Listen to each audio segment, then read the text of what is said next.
NetrootsRadio.com presents David Waldman. Kagro in the Morning Show.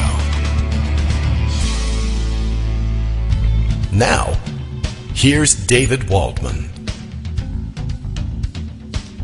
Hey, good morning, everybody. How you doing? It is Thursday, October 15th, 2020. Wow. It's getting on in years. We're all getting old. I believe we are 19 days from the election. I don't know. I didn't count. I actually just happened to be flipping through Twitter and saw a bunch of different people saying it was 19 days to the election. So I assume they're correct, although I didn't check the timestamp of their tweet. It could be just a bunch of old ones coming by. I don't think so. 19 seems about right. Record fundraising hauls being reported by several campaigns for their third quarter. That's nice. Still time to donate to help them with those last-minute items, I suppose. I think Act Blue makes it that much easier to actually deal with last-minute contributions like this these days. The rule of thumb, I think, used to be that if it wasn't, in hand by about a month before Election Day, there wasn't a whole lot you could do with it. But, of course, things have changed. Money moves faster these days. And I think Act Blue and the thermometers that they put up and reports that they make available to fundraisers and campaigns, I think you now can sort of measure in near real time about how much money is coming in, and you get a pretty good idea of when you can expect it. You can bet against that money, so you can still make use of some last-minute donations. There are still places that need that cash infusion. Lots and lots of choices out there at Act Blue. I'm not all that familiar with how to navigate and browse through Act Blue. I'm usually directed to pages, and I've explored a little bit, but there are a lot of choices out there for fundraising pages that people have put together with their various, essentially, I think somebody actually used this term, Moneyball estimates of where cash could be most useful in down ballot races. So if you still have some that's burning a hole in your pocket, one, put the fire out. Don't hurt yourself. A hole that's burning in your pocket is bound to damage something that you'd rather was left alone, I am sure. It doesn't really matter which pocket it's in. It's attached to your body. You're going to want to save it from the fire. But if you still have some money burning a hole in your pocket, nonetheless. Well, for one thing, again, another is the money is apparently the issue. If that's burning the hole, put out the fire, get rid of the money, and there's lots of places to do it. You could do it here, but for right now, you should be doing it over at Act Blue, finding the most effective races. A lot of people have put together slates not only in state legislatures, where the balance of power is, in the balance, I guess. We'll try and figure out a better phrasing for that sentence. But on the brink of turning over control of state legislatures to Democratic hands for sometimes the first time in a very long time. So lots of states where those races and that balance of power is close are identified. I have seen targeting in, North Carolina, I know comes immediately to mind. Even in Texas, some races targeted there. Several states around the country, and lots of people have slightly different views on where that money is best used. But it gets down to the level of not only identifying states, but identifying the most likely to flip races in those state legislatures. And you need people on the ground with local knowledge to give you some clue as to how to pick them out of a hat from wherever you sit. So lots of people have done that work for you. State House races, state Senate races, even some local races. Spreading out those contributions all the way down the ticket helps everybody. And of course, this year being a census year, a decennial census year, there's redistricting, however you want to pronounce it. They say it's redistricting and redistricting. I could say either one, just to borrow. That's a great recovery tool. I should work that into my repertoire.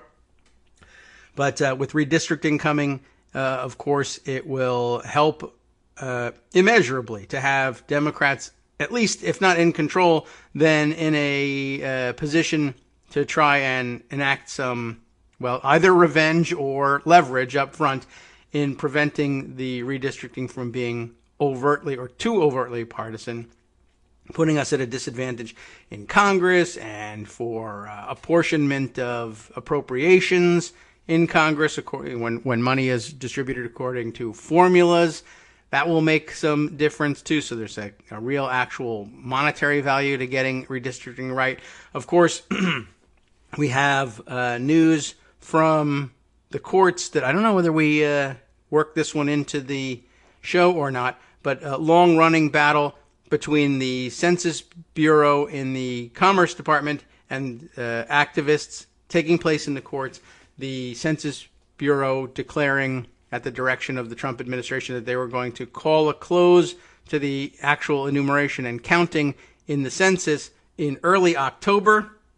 They lost a couple of court battles up front, insisting that the counting needed to go on until the end of October, and then there was refusal on the part of the Commerce Department and the Census Bureau to actually comply with that ruling. And actually, I think we may have had a last-minute emergency intervention by the already unbalanced Supreme Court saying, we're just going to leave it where it is, and you don't need to finish the count, and you don't need to finish the finish working at the end of October. You can end things right now. I saw Oliver Willis commenting. I don't know what the actual mechanism would be for doing something like this, but just said if Biden wins, we just got to have to redo the census. There's no real provision for that I'm aware of, but just going to have to do it. We're going to have to break some norms, and that's not a bad idea to push as at least as a thought floated out there, and just say, there's going to be a lot of things we're going to have to bend rules on to make up for the shenanigans, if to put it mildly, that have been going on in the Trump administration. There's a lot of norms that are going to have to be broken all over again just to undo the norm breaking that took place in the last 4 years. And it's going to be, I'm sure Republicans can and will have a field day pointing to that and saying, my gosh, it's so hypocritical. But setting things right the way they, in most cases, the way they used to be, will be beneficial. There are plenty of places where the status quo ante is no good, obviously, and we'll be working on that. But I think those are the focus of general Democratic policy-making change ideas anyway, and so we'll continue forward with some of those. But the census might need some correction. Greg Dworkin calling in probably needs no correction, and we'll just answer the phone and start in on that. Good morning, Greg. How are you?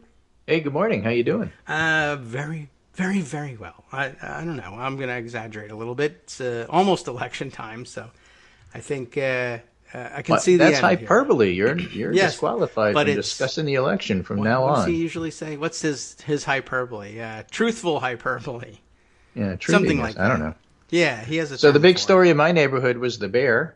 Yes, Yogi I heard about came that. back. I didn't see it in the news. We're part of bear territory here, and Really? he's a known bear. He's a tagged bear. Oh. He's got tags on his ears. And he decided to make a reappearance yesterday when Abby was outside. Mm-hmm. So brave Abby barked at him and sort of scared him off. Bears don't really scare off. The bear was just kind of ignoring Abby, which is fine because the bear's like 8 times Abby's size and very strong. But, she's brave and she defends her territory, and the bear kind of moseyed on out of the property and then came back for another revisit later. Mosey bear. Mosey Bear. Right, the Russian guy. Fancy Bear. So I'm sure it was all Russian disinformation that was just dropping on our lawn. And some other things Abby's our intelligence services and just scared him off, which is really the way it's supposed to work. Well, good. It's not the way it's working in real life, though, although I have to say, when you look at the whole arc of what happened, I mentioned yesterday, it was pretty good that the journalists were kind of on this and not necessarily falling for it the way they did with the email stuff, and they did not. Within a half hour of tweeting it, which they never should have done, a lot of the journalists, including Maggie Haberman and Jake Sherman, were, hey, this doesn't really make any sense. And in fact, the New York Times has a story today. Allegation on Biden prompts pushback from social media companies, noting that Twitter and Facebook were not allowing the story to be resent, which got the Trump campaign all annoyed. And so the story wasn't Biden and whatever the nonsense was in the faked emails. from Russian intelligence that the New York Post tried to do. I think the author of the New York Post story is an ex-Sean Hannity person who's like only written 3 stories, and they're all about Biden, Hunter Biden. So, it's garbage. Oh. But, the important thing is that people were on it. And now the New York Times is talking about the fact that the intelligence services got wind of the fact that there was going to be some sort of October surprise and started to investigate it like a week ago. Oh, yeah? All right. To let people know, which was kind of interesting. Told them. Yeah, that's an interesting twist in the story is that it ended up not being the story. The story was the story about the story instead. And, somewhat mixed results on Twitter in terms of blocking its resending. I think if you directly try to send that link, many people found that Twitter would not let you, but others who were poking around found plenty of examples of it still in circulation somehow, but to be expected. I'm just glad that they did something and made it a story that they were trying to do. So now there's real reporting. And, the more that this gets reported out, the worse it looks for the Trump campaign. So they may be sorry they actually did this, but like most of their things, like the unmasking stuff that that fell with a thud, yes. Like the Ron Johnson report from the Senate on Burisma, which fell with a thud. I mean, all this stuff is just not working. So the New York Times says the report in the Post raises a host of unanswered questions, and that's the New York Post, not the Washington Post. Beginning with whether the email alluding to a meeting is real, and if it is, what Mr. Pozharsky was specifically referring to when he said to have thanked Hunter Biden for the opportunity to meet and spend time with his father. I don't see it now, but somebody had tweeted that Rudy had tweeted this a year ago. Yeah, the same concept. I didn't see that. I didn't see that tweet, but the story that emerged was that he apparently had this information and sat on it for quite a while, and then I thought somebody posited that it was like radioactive material in the atmosphere in which he discovered it, which was during or running up to impeachment, and so bringing up more such material they felt was useless or counterproductive, and they decided to wait until October, and that just made it more suspect. So right now, remember the story is that the laptop got dropped off at a repair shop. Yes. It's unclear who dropped it off. The Post reported the FBI had seized the computer and the hard drive in December, but didn't specify what the authorities might be investigating. The article also does not explain any connection between the store owner and Mr. Giuliani's lawyer, Robert Costello, or why the owner would give a copy of the hard drive to him. In an interview Wednesday afternoon, Mr. Costello said somebody he described as a source had sent an email to one of Mr. Giuliani's companies in September, adding he had damaging information to Hunter Biden. Don't forget, there's a salacious tape on here, too. So a lot of it, is suspected to be fraudulent. Mr. Costello said that he had called the person who agreed to send him the hard drive by overnight shipping, and in the weeks that followed, Mr. Costello examined the contents, which he said contained text messages, photos, videos, and emails. Initially, when no one came to retrieve the hard drive, Mr. Costello said the source examined the contents, believed they were troubling, and then called the FBI. Like every repairman in the country then weighed in and said, that's not what we do. Yeah, well, in Delaware it is. After the documents failed to emerge in the Trump impeachment hearings, the source grew agitated and began reaching out to lawmakers who failed to return his messages. It's unclear why it would take over 9 months for the person to reach Mr. Giuliani in September. Hello? Some security experts expressed skepticism about the provenance and authenticity of the emails. That's crazy.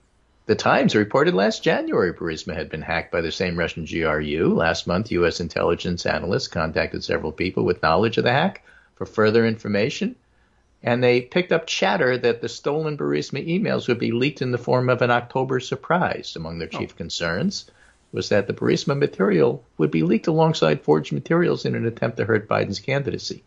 Remember, even with the Podesta stuff, it wasn't clear what was real and what wasn't real because they can doctor things and give you for authentic hacked stuff, which shouldn't be exposed but was anyway, and then two fake ones, and you wouldn't know. And then you'd assume they're all real, and then you report on stuff that isn't true. And then everybody doubts it, and that's the whole point. Get it out there and make people question. Okay. Well, I'm not going to question. Facebook said soon after the story was posted, it noticed the controversy As the story circulated, the company said it moved to tamp down its potential for virality. In essence, it meant Facebook would show fewer instances of shared posts. I want to be clear, the story is eligible to be fact-checked by Facebook's third-party fact-checking partners, Andy Stone, a spokesman for the social media company, said in a tweet. And then Twitter just shut it down in terms of being retweeted. Yeah. What does that mean? Twitter and Facebook figure Biden's going to win, so they don't want to piss him off too much. That's what it means. Okay, well, I guess that's wise. So it's a little more political than you like, but that, there's politics in everything, and that's one of those effects of politics I think you come to expect. Right. Anyway, this was not the thing that's going to change everything. It's not Hillary's emails. It's not something that the reporters and journalists and media, however you define it, are going to spend time doing. And in fact, it was dumb because it got dumped in the middle of the hearings. So nobody's even focusing on it on cable TV.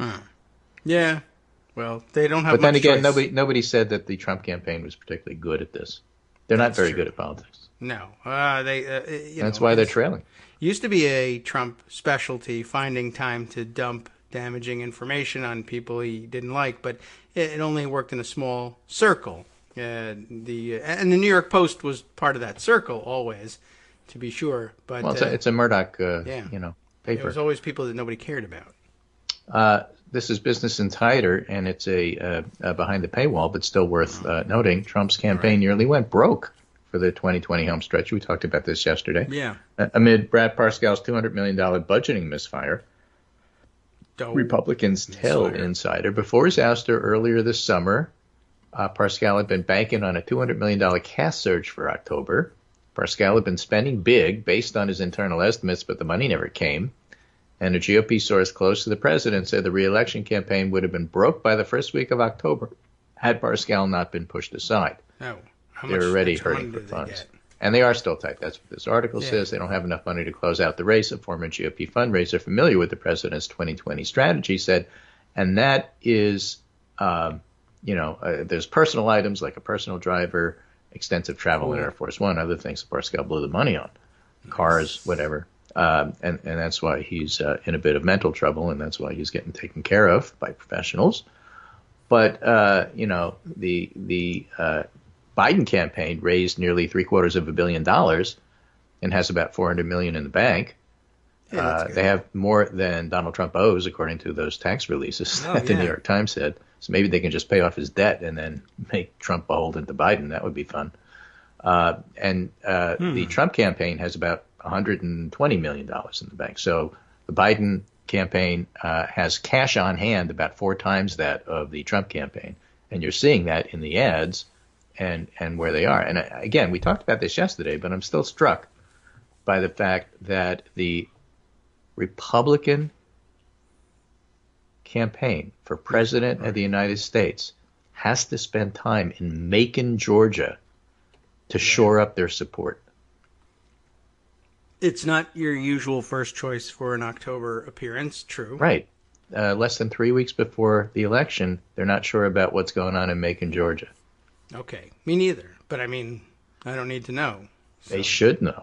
Yeah, that's actually pretty bad. Right. Yes. So Kyle Griffin writes, last month, U.S. intelligence analysts contacted several people with knowledge of the Burisma hack for further information after they picked up chatter that stolen Burisma emails would be leaked in the form of October's surprise. I just don't think this story is going to help Trump. I just don't think so. I don't think anything he's done is going to help him. And I think this falls down the pile. And so, that goes with the general theme that we have been talking about on the show. And that is that everybody knows that the race is going to tighten. And the only problem with that is the race isn't tightening. Yeah, well, they have 3 more weeks to tighten. Well, yeah, sure. Plenty of time. It was going to tighten after the campaign got started in earnest. It was going to tighten after the conventions. It was going to tighten after the debate. It was going to tighten after Trump got coronavirus because everybody was going to feel sorry for him. Oh, yeah, right. I definitely do.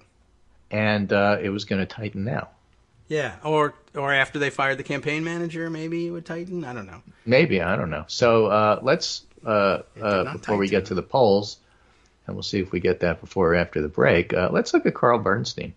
You remember Carl Bernstein? I do. He used to work with Bob Woodward. But all right, yeah. He used to be part of Woodstein. Right. And he asked a question on Twitter. How is it that NBC News has allowed itself to get conned by Donald Trump, and as of 11 p.m. Wednesday, continues to abrogate the public trust by not rescheduling or taping and delaying broadcast or canceling if Trump continues to demand the network's obeisance. Yes. What's happened here? First, Trump evades debate commission rules and protocols, and NBC allows him a town hall on equal footing with Biden, who's agreed to and followed the commission's rules. But inexcusably, NBC schedules the town hall with Trump at exact time Biden's on ABC, reportedly at Trump's insistence, cutting Biden's audience and setting up a ratings war tailored for Trump to win. Because ABC doesn't have cable outlets, and NBC has MSNBC, CNBC, Telemundo, and a bunch of other things that are going to guarantee that Trump gets more eyeballs. Since JFK versus Nixon, the idea of televised presidential debates and town halls, that last part about the eyeballs was me, but this is Bernstein, is to serve the voters, not the whims or wishes of the candidates, and to get the largest possible audience of voters and viewers. Not bifurcate the audience, the obvious advantage of one candidate, and capitulate to that candidate's demands. If that candidate threatens to walk away from something like this, show him the door. I was Washington bureau chief for ABC in 80-81 when myself and CBS NBC bureau chiefs made decisions that neither POTUS Carter nor POTUS Reagan could get free airtime from the White House for slyly political broadcasts. Right? If it was in the Rose Garden, nope. Yeah, olden days. Point being that our networks would not let even the president dictate how and when we covered him, and we resisted being manipulated. 40 years after we established the principle, NBC's been manipulated and conned, and Bernstein's not happy about it. Yeah, well, not much he can do about it but complain, but he's an influential complainer, and I don't know what NBC thought they were doing. There was a couple of theories floated about the weird relationship between the two of them. You know, yeah. Very straightforward. Right. I mean, just in terms of the relationship with Trump. But yeah, essentially they're looking, I guess, for the ratings. But it's the sort of thing that the networks used to cooperate on without much difficulty either. And it's an easy answer: tape it and broadcast it again later. But not going to do it. And but really, that's the advice we've been giving the networks about dealing with Trump always for everything. It's amazing that they'll do this on such high stakes stuff instead. Right. All right. So let's talk about the polling in terms of the national polls, and then we'll talk about the polling in terms of state polls and how the forecaster models are built around state polling. Okay. Which is why you're not seeing them change much, even as the national polls start to pull ahead for Biden. So we have overnight the NBC Wall Street Journal poll out with Biden having an 11-point lead. And again, for those of you following along, it isn't just that he leads by 11 points. Okay. What else is it? It's that he leads 53-42, and 53 is more than 50. And so if everybody else who hasn't decided breaks for Trump, Biden still gets 53. And that's assuming that the undecideds break for Trump, which we don't know. Right. Okay. I remember that. So that's a pretty strong poll. And the last one, when he was up 14, he was up 53, illustrating the point. This time, he's only up by 11, and the reason is Trump went from 39 to 42. Yes. And that doesn't mean that those 3% will stick with it, right? They could drop down again. I don't think Trump's going to get 39 in the election. But what's the answer to life, the universe, and everything? Do you remember? 42. And that may be what Trump gets during the election. Every poll says he's at 42. Maybe he's going to get 42. Yes. Maybe the entire purpose of the earth being created to answer the question was to get to the point of saying, aha, that's what Trump's going to get that's going to save America. Could be. That was the whole point of the model. We arrived at the answer considerably earlier than that, and recalculating was unnecessary. But for those who like to check their math. Douglas Adams was onto something here. You know? And the Vogons weren't. It was all about 42. Has anybody checked on the Dolphins? I don't know about the Dolphins, but I will tell you this. Trump had a really interesting campaign strategy wherever he was last night, which I think was in Iowa. Oh, okay. He basically told his audience, you're all going to die. They are. That was his closing pitch. In the next couple of weeks. And I saw that, and it was being tweeted around, the 15, 30-second comment, Biden is so old, he's going to die. You all in the audience, you're going to die too, but, Biden may be sooner than you. But it's going to happen to all of us, even me, especially you. But we're all going to die. And I saw that. Huh. And, of course, the first thing I thought of is what he's really telling us is it's a cookbook.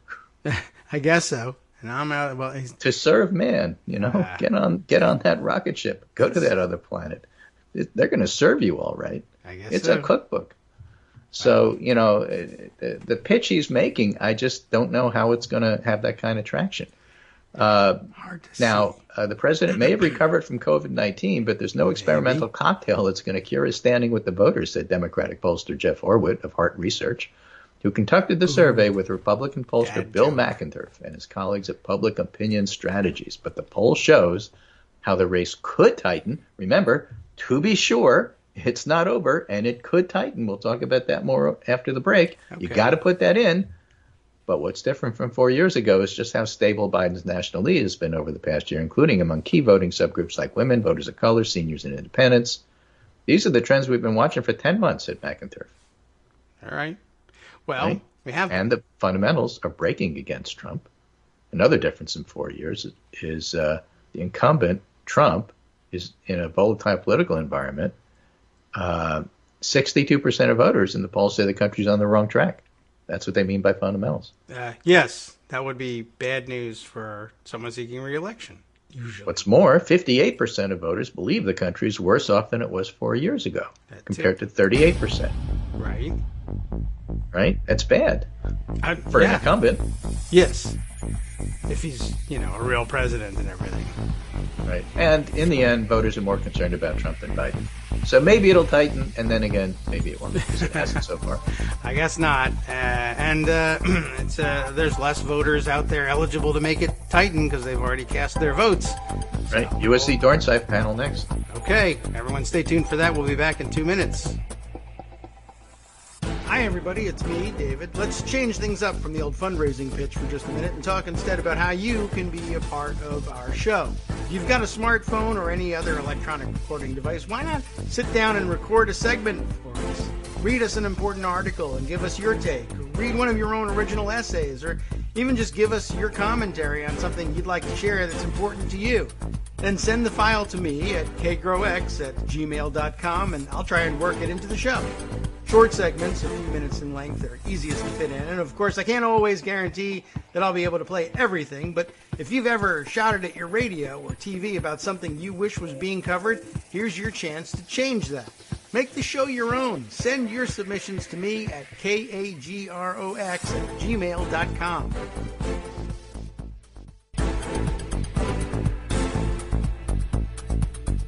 Welcome back now to the Kagro in the Morning Show here on Roots Radio. Greg Dworkin still with us. We're reviewing the polling of the day and the newcomers who have been in our inbox every day for several weeks now. I guess was first on the list.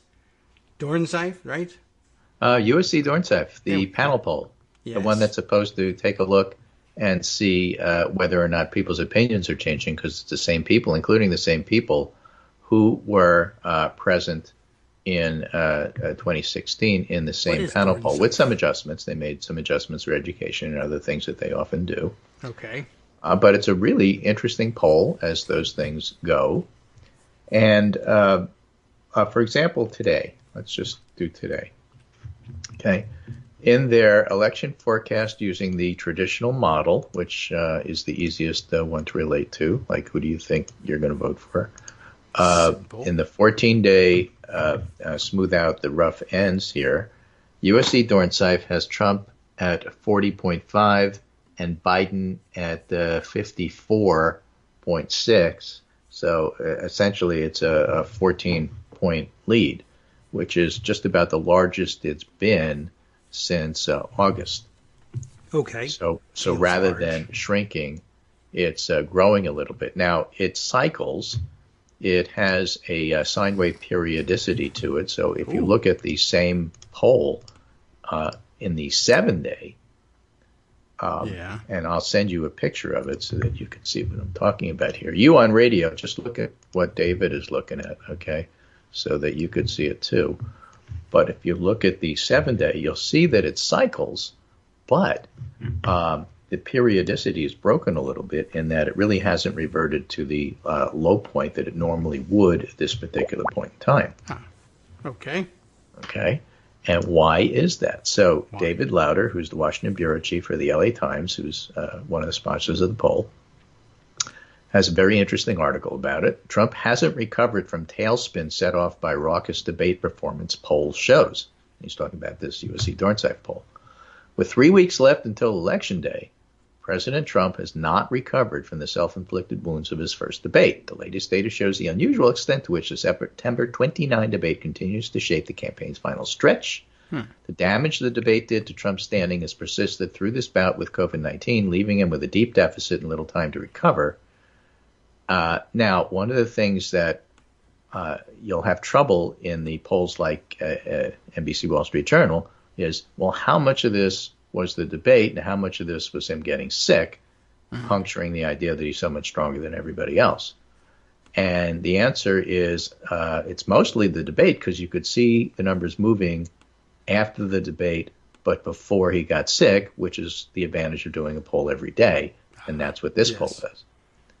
On a scale of 0 to 100, Trump's performance in the debate came 18 points below what voters had expected.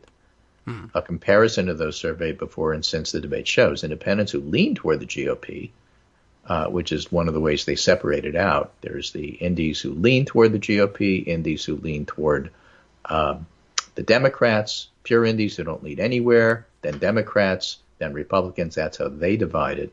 And we've talked before on the show about the independents who lean toward the GOP were the softest group. They're the ones that had the most movement throughout every time we talked about the poll.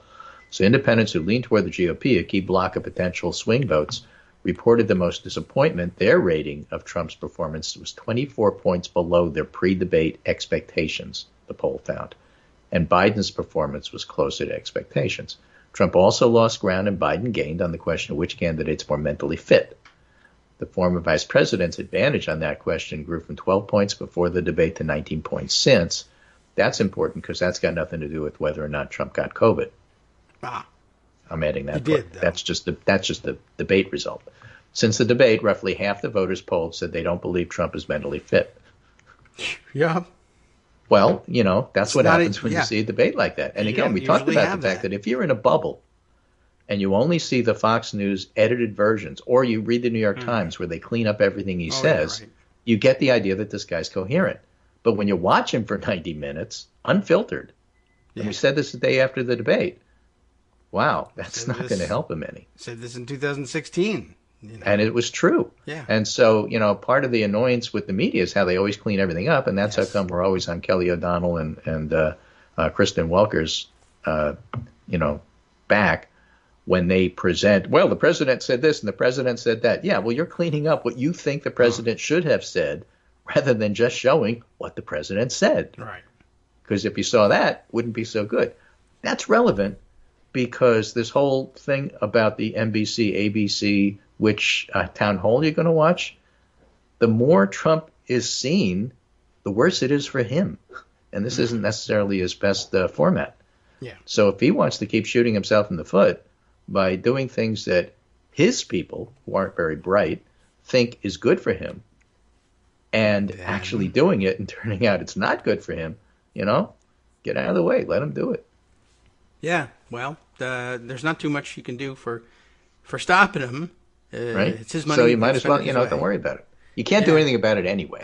I guess that's true. So step back and just realize it's not helping him. Yeah, Don't get so excited about it. Pick your battles. It's Voters' view refreshing of both to realize you Biden's can't mental and physical stop fitness that. improved after the debate, something Democratic operatives had hoped to see after Trump and his allies spent much of the spring and summer pushing to portray the 77-year-old former vice president as doddering. The overall impact has been to swell Biden's lead.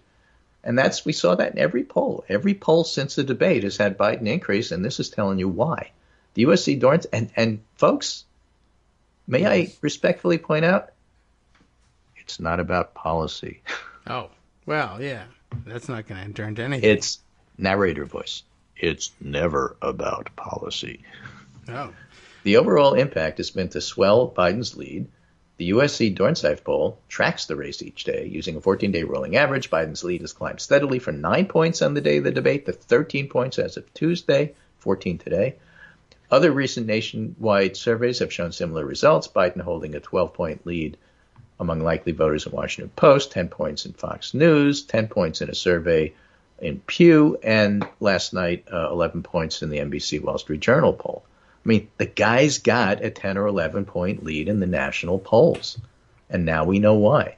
Now, if you look at the battleground states, it's a slightly different story. He's certainly leading, and it's wait for it. You ready? Yes. To be sure, it's still possible for Trump to engineer a comeback now that he's returned to the campaign trail. What is it we're being sure of? Right. The history of presidential elections over the last 4 decades includes a couple of contests with shifts of 7 percentage points took place late in the campaign. But then again, there's also 1980, where after the debate, Reagan took off and Carter dropped. So it's not automatic that it tightens. But Trump would need a bigger shift than that to get within striking distance. Yes, true. Okay. Biden's current lead is twice as large as the 7-point advantage Clinton had in national polling 3 weeks before the 2016 election. Right? And then came Comey.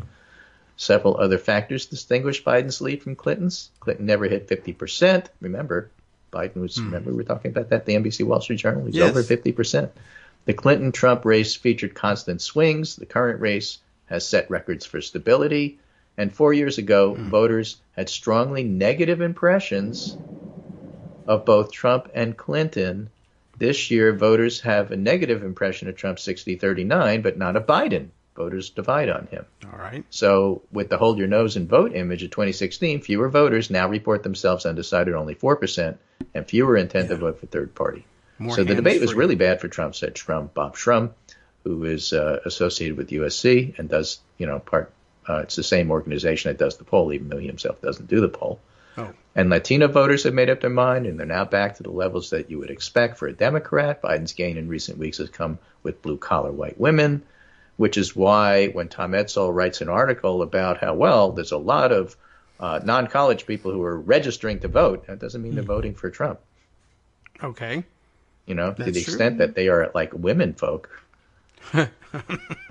Maybe not. So good. Okay. Yeah. And then overall, the poll illustrates deep, persistent divides. The gender gap exists mostly among white women because everybody else, hates Trump.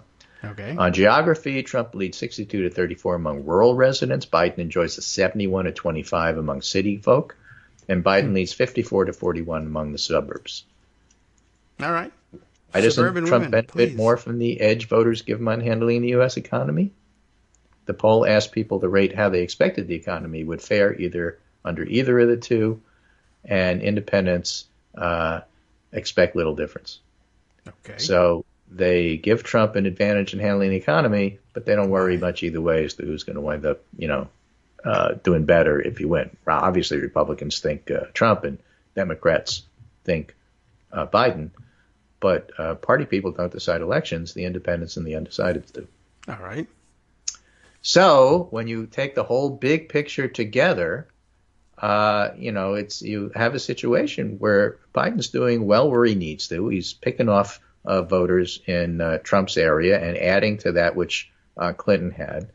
And every poll says the same thing, but these have more this poll particularly has more details about why that is, and I just found that particularly helpful. Okay. Right? So let's turn now to looking at what the state polls are showing, and let's just give a couple of key states here, yesterday and today. Okay. President general election, Arizona, looking at 538. Yesterday, I'm skipping SurveyMonkey because I don't believe anything they do. Ipsos, Biden +4. Ohio Predictive Insights today in Arizona, Biden +4. So Arizona's been a steady 4 points since about September. That's important. Let's look at all-important North Carolina, who has the in-person early vote starting today. Remember, Arizona isn't moving all that much. North Carolina has been a very inelastic state and hasn't moved all that much either. And yet currently they have as much as a 2.9 lead for Biden, 49-46, not just the size of the lead, but where it is. Biden's at 49, which is a good place for him to be, as high as it's been all year.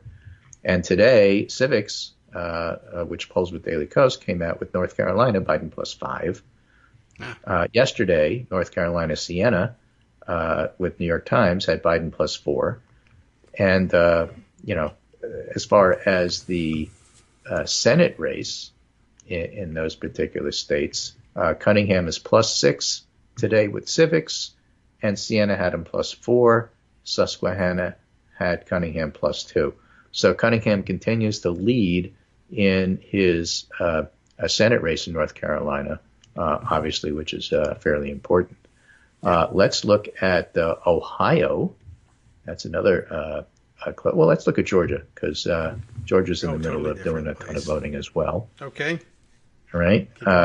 Georgia, Biden has a 1.2 point lead, 47.8 to 46.6, still very close. But yesterday, Survey USA had Biden with a +2 lead, and of course Quinnipiac had a +7 that nobody believes. And the Data for Progress had an even. So it's a slight lead for Biden there, and that's why Trump is campaigning in Macon, Georgia. Mm-hmm. Let's look at all important Florida. All right. Okay.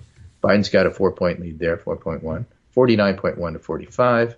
And yesterday we had a lot of polling out of Florida. We had Ipsos, Biden +3.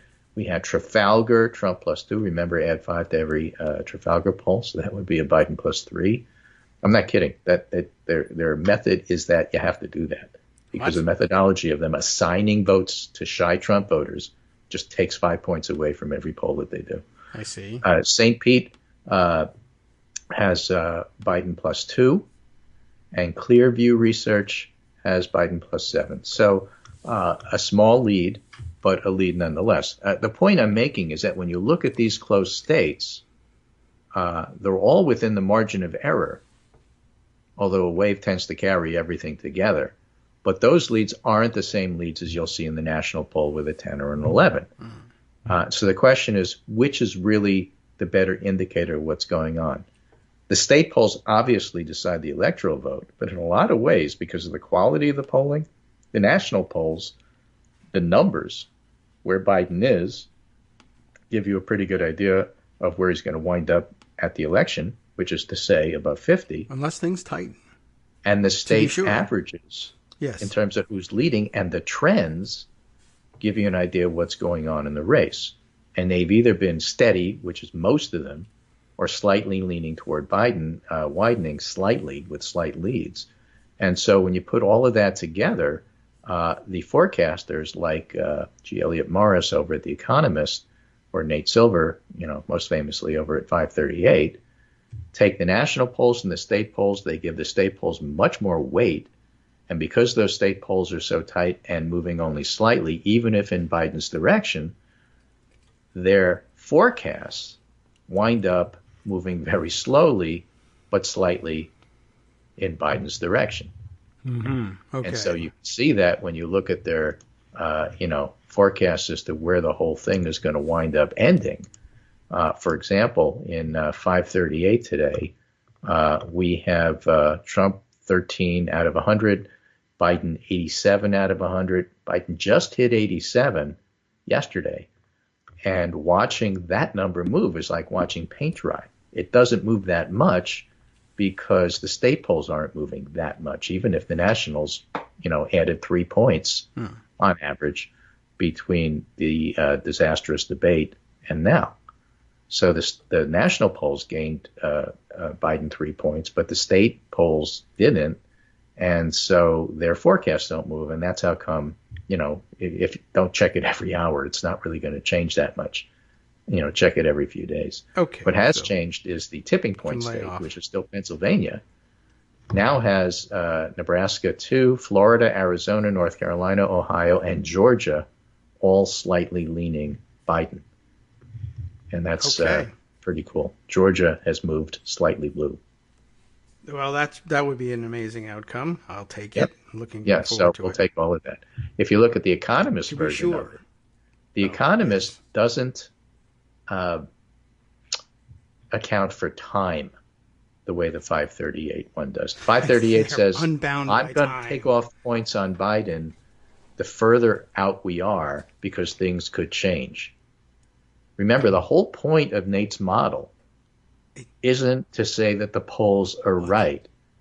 The whole point of these forecast models is to say, what are the chances the polls are wrong? That's why they're built, right?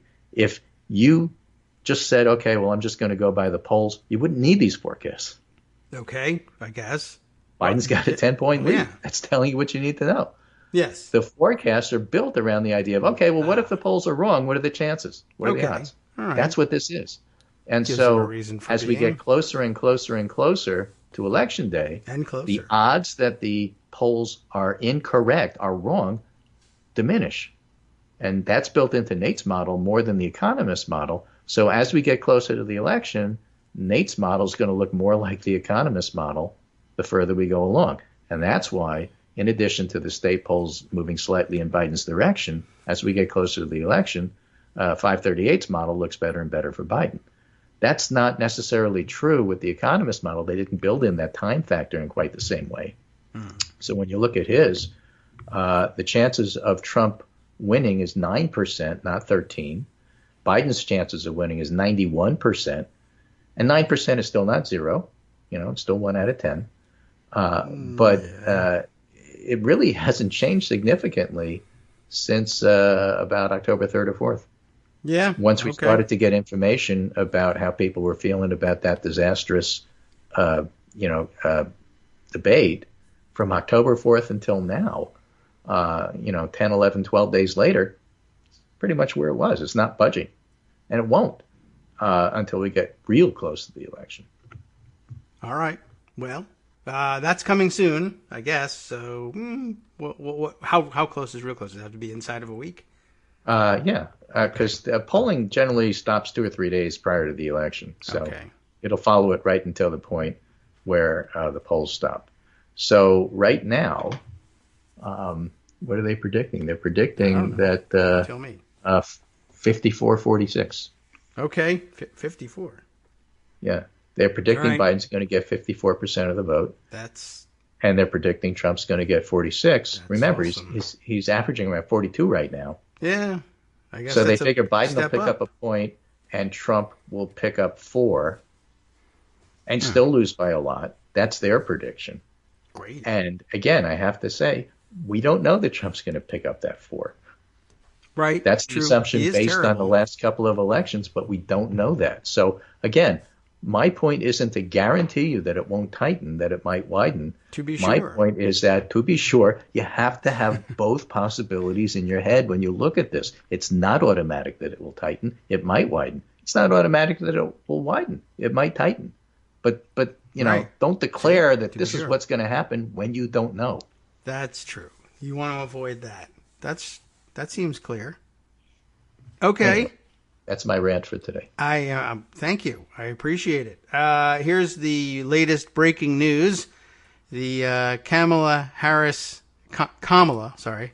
My goodness, still doing this late date. Kamala Harris traveling entourage is grounded at the moment. The Biden campaign announcing in the middle of our rant here that two... In North Carolina or where? On the way to North I'm not certain where they were. We can read through the latest, but 2 members of the traveling entourage testing positive for COVID-19. 1 staff member, a communications staffer, and 1 non-staff flight crew member. Oh, that's bad. And those who are familiar with the people on the campaign flights, the communications director is Liz Allen, in case you are following the staff or scoring at home. So, they are suspending her travel until Monday, at least, after so they can sort of, how Trump used to say, until we figure out what the hell's going on around here. But we have the responsibility, obviously, to take this seriously. Thankfully, it hasn't been widespread anywhere yet, but if you're traveling around the country with people who test positive, you're posing a danger to everyone. So back into virtual mode, I suppose. I'll see if I can read through the release either during the break or whatever. Maybe we can read it on the air and see if we can figure out exactly where they are and what they plan to do. But bad news. Not nearly the numbers that they were seeing, of course, after the super spreader events in the Trump campaign, but we aim to keep it that way. So right. That's the latest. Well, again, it's all over the country, so it's really hard to avoid. So you have to be careful, and that's why you're not supposed to being travel. careful, and that's a good thing. It's not unusual to be told that, look, if you're like an ordinary, average, everyday person, and you were exposed to somebody, get a test 5 days later. That's pretty ubiquitous advice. Yes. And that sounds like what's going on here. Yeah. Well, we'll see exactly where they're going to be. Unless you're symptomatic, in which case get it earlier. The other side of the coin is how long that they're going to be in self-imposed quarantine. Yes. Right? As you know, you can that really should be pick 10 any days, number of but they days you tend to want. cheat and cut corners on the campaigns, which is not good, but they do it.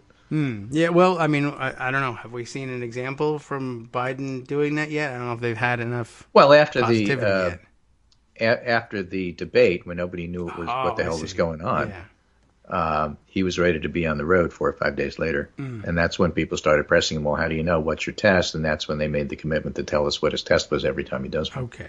Yes, all right. So then I'm thinking more in terms of things like... a lot of the docs still thought he should have waited a full 10 days. I gotcha. Yeah. Senator Lee, for instance. Senator Lee doing the Republican version of social distancing, which is to not wear a mask at the Senate confirmation hearing and then cough on 87-year-old Chuck Grassley. Very good. It's okay with me. Quite honestly, I'm comfortable with it. If he's comfortable with it, I'm comfortable with it. So who am I to say that Chuck you break the Grassley rules. should survive? Really, public health people should be consistent about what they recommend. And outdoor is better than indoor. And you got to wear a mask and try to keep your social distance. And it's a combination of everything. Sure. But you still have to live your life. So you're not going to be like strict every time you come across somebody. Put yourself in quarantine for 10 days. Realistically, that's not going to happen. But at the very least, isolate for 5 days, get your test, talk to your doctor, and talk about your own circumstance. All right. And that's what they're doing. And so, we'll see how that plays out. Okay. Well, maybe maybe things will work out. This is one of those absolutely do not try this at home. Just because they do it that way doesn't mean you should be doing it. They have more at stake than you do, quite honestly. And they also have more doctors access on staff. to testing. Yeah. They get tested every day. You can't. They're carrying them around on the plane with them, so they're testing everybody left and right. You can't do this. So, all right, let them do it for you. And outdoors better than indoors. I understand this is the weather people have told me this is a La Nina year, not El Nino, but La Nina, which is different. And I don't know exactly what the hell either of them mean, but I'm told that affects the weather patterns during the winter, and that the Northeast and Mid-Atlantic may have a warmer than usual, milder than usual winter, which would be fantastic news for extending the outdoor period, the outdoor dining season, I guess. I don't even trust outdoor dining, quite honestly. But for those who do... That's good, but I'm going to finish the way I started. All right. That means Yogi Bear is going to be around a lot more. That's true, too. Warm. He won't be sleeping, so he can get used to... Tell the bear, bring treats. They don't hibernate exactly. They go dormant. I see. And in late November, that's still expected, even with warmer weather. But, we got another month of that, so Abby's going to have to be careful. One of the fun things was Abby barks on the show a lot, so everybody kind of knows her. And I had tweeted yesterday, a bear came in the yard and the dog chased her off. And everybody wrote in, good girl, Abby. You deserve a treat, Abby. They all know. You all know it's Abby, huh? Yeah, very nice. Okay, that's so good. I could pick up who was listening to the show and who wasn't. All right, and so we're marking you absent, everybody who isn't chiming in. Just want you to know we're taking attendance. Right. Anyway, that's my segment for today. Yes. And we'll be back on Monday. I'm sure a lot of stuff's going to happen between now and then. You've got the show tomorrow. Yeah, right. That's right. I should remember that. Put it on my calendar. We're professionals doing a professional show. So are we on for Monday or what? I forgot. Yeah, sure. Why? Was something happening Monday? Yeah, might as well. I don't know. The way I find out is I check with you on the show. Yeah, I have to go look at the calendar. Might be a Canadian or Mexican holiday. Half the calendar will tell me. All right. Well, that's it. I'll just wait for the music and then quietly, mosey on into the sunset, chasing a bear. Well, yeah, we got some time before the music, but you're allowed to wait, certainly. And if anything happens in the meantime, I guess we could take a look at what the Biden campaign has sent out in terms of official statements. Let's see. If they say anything yet. Yeah, see if we can find it. All right, let's see. Late on the night of Wednesday, October 14th, we learned that 2 individuals involved in the campaign tested positive for COVID-19, a non-staff flight crew member and Liz Allen, communications director to Senator Harris.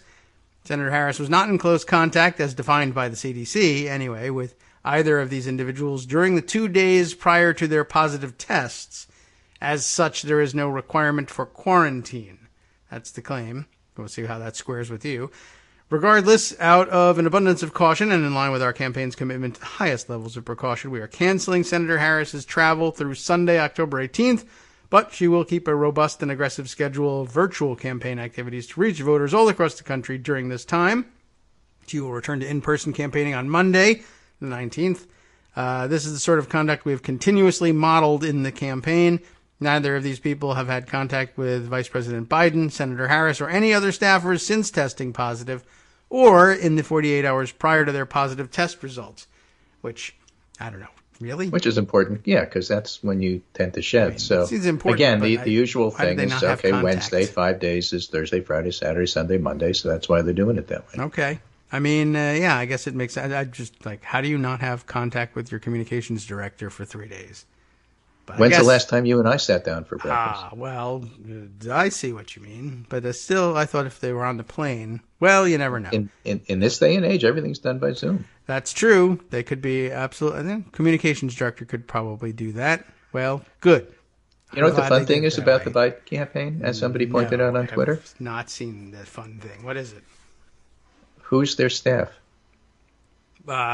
I don't know. You don't know. That's true. It's no drama Obama all over again. I know who the staff is at the Trump because, you know, you got to go. Mental hospital. I saw that guy at jail. The convention. Weren't they arrested? I think 3 of them were. Yeah. But what about that one? Well, that's a known liar. That's that one had a book. That one reporter. had an NDA. That one's in court. Who are the Biden people? I don't know. They're quiet. That's the one who dissolved people in acid in his hot tub or whatever. Yeah, that's true. Yeah, you should never be making yourself the story. Good point. All right, well done. A good exit, and we'll see you on Monday. And looking forward to a good entrance at that point. Stay bear-free and safe for the weekend. We'll see you then. All right, taking a break. 1 minute. We'll be back. Welcome back now to the Kagro in the Morning Show here on Netroots Radio. There's more, apparently. I have some other tweets that included more of the campaign's statement regarding the 2 staffers, well, the 1 staffer and then 1 flight crew member who tested positive. After being with Senator Harris, both individuals attended personal non-campaign events in the past week. That would be the communications director and the flight staffer. We're not sure what role the flight personnel play in all of this. Under our campaign's strict health protocols, both individuals had to be tested before returning to their work with the campaign from these personal events. These protocols help protect the campaign, the staff, and anyone who they may have contact with. That's you, the voters, of course. The importance of having such protocols, which include testing before resuming duties, regular testing while working in person, isolation after time off, and masking and distancing while on campaign duties, have been illustrated once again. They're very proud of themselves in this, and I guess they should be. Prior to their time off, both individuals were on a flight with Senator Harris on October 8th. So that would have been, I guess, the last time they were all together. During the flight, Senator Harris wore an N95 mask, as did both individuals. She was not within 6 feet for more than 15 minutes with either of them. As such, she does not meet the CDC definition of close contact for exposure. Of course, that's not a perfect guarantee, so they'll be watching her and testing her all the time, I'm sure. In addition, both before and after the flight, both individuals tested negative. In the course of our campaign's routine testing protocols, Senator Harris has taken 2 PCR tests since October 8th. And the tests have all been negative, most recently on Wednesday, October 14th. This is a lot of detail. Straightforwardly told, by the way, so no reason to be asking odd questions as we often find ourselves asking with respect to Trump releases. Although I guess you could still ask, well, who says that they said this? You? But it's a lot easier to believe. And the details hold up, and they tell a coherent story. So there is that as well. Let's see. We also continue on here. All other members of our staff on the flight have also taken routine tests since October 8th, 2 to 3 PCRs each. All of these tests have also been negative. We are also canceling Doug Emhoff's travel, her husband, right, for Thursday, October 15th. That's today. Oh, okay. Yes, right. So he has also taken 3 PCR tests since October 8th, and all have been negative. That's good news because, as I understand it, Doug Emhoff was right here in Loudoun County just the other day for I saw on Twitter some of the local elected officials on the Democratic side tweeting out that had been here. They had an interesting event. Come by and pick up your yard sign, a drive-through yard sign pickup event with a masked Doug Emhoff as a guest, waving to people. That's going to be very difficult. You probably had to have signs at the sign event just telling them who was it in the mask waving at them. You wouldn't necessarily expect to see him turn up at such an event, but turns out to have been the case. So it's good news that he, too, is negative, and then, therefore, all of you who presumably waved out the window of your car were probably safe anyway, but now you can feel even better about it, and you don't have to go out and hose down your sign or anything.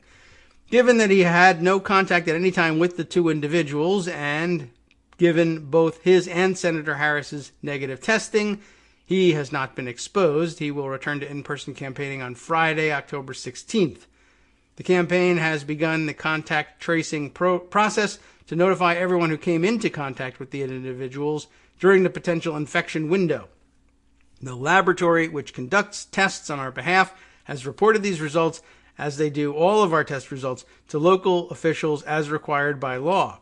We are also communicating with our campaign staff. From the outset of this pandemic, the Biden-Harris campaign has taken every precaution to limit the spread of COVID-19. Today's exceedingly cautious steps are part of that commitment. And that's the end. Now you've had the totality of their release. Greg sent me some notes in the middle of that, saying that to remember that planes actually have excellent airflow and filtering compared to, say, schools. Is that the case? I thought everybody was afraid of planes for the opposite reason. That, I guess it is. I mean, it's a tight space. So I guess that's why, even before COVID, you had to have airflow and filtering sort of built in. A tight enclosed space like that for over the space of a couple of hours is going to require filtering just to keep everybody comfortable and refreshed to the extent that you can be refreshed on an airplane flight. So I don't know. Anyway, schools certainly, don't offer the same opportunity.